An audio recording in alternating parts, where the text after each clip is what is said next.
ఏందినా అంత కోపంగా ఉండావు? ఏమై ఉండాది? నీ అల్లుడు ఎలా ప్రవర్తిస్తున్నాడో వెళ్ళి చూడు. ప్రపంచంలో ఏదో వాడొక్కడే సంతోషపడుతున్నట్టు, ఇంకెవరూ సంతోషంగా లేనట్టు ఎగిరిపడుతున్నాడు. అసలు ఇంత జరిగినా వాడికి బుద్ధి అనేదే రాలేదు చూడు. ఏం మాట్లాడుతుండావన్నా? మళ్ళీ ఏం చేసినాడు అబ్బోడు? భార్య మీద ప్రేమ అనేది ఇంట్లో చూపించాలి, ఆరు బయట 10 మంది మధ్యలో ప్రదర్శించకూడదన్న ఇంగిత జ్ఞానం కూడా వాడికి లేదు. బయటికెళ్తే బాగుపడతాడని నువ్వేదో కలలు కంటున్నావు కదా, వెళ్ళి చూడు వాడి చేష్టలు. ఛ!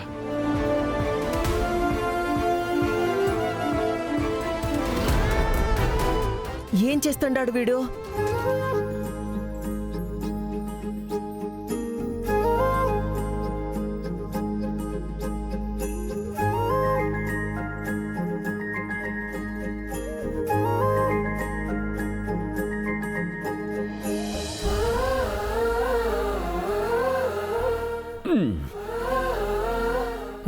చాలు బాబా, నాకు నువ్వు తిను.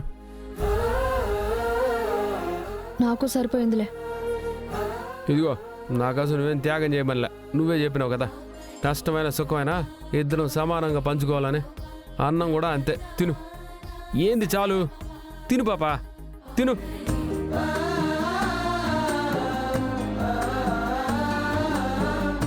నా బంగారు కొండ. పాపా ఉండు.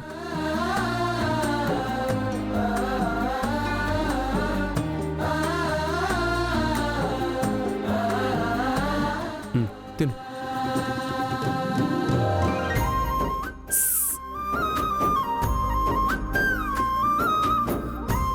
ఈ జామున పెట్టాడు అరుస్తూ ఉండదే.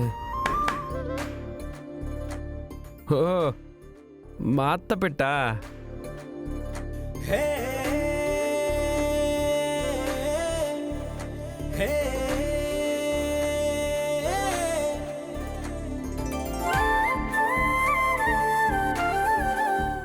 పర్లేదు, మళ్ళీ మాతో తిందురు గాని రండి.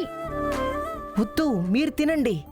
అభిమానించే వాళ్ళ దగ్గర ఆశీర్వాదమే ఉంటుంది, కానీ దిష్టి ఉండదు. వతా బిన్నబోయి పడుకో. ఏంది మీ అన్న మేడ మీద అటు ఇటు తిరుగుతా ఉన్నాడు? పులి ఇంకా పడుకోలేదా? ఓ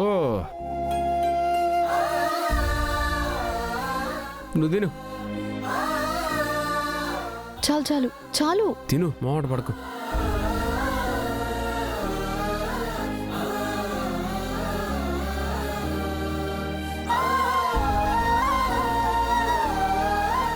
అద్దాల మేడలో ఉన్నా, ఆరు బయట రోడ్డు మీదున్నా, ఎక్కడున్నా సరే నువ్వు మహారాజువేరా.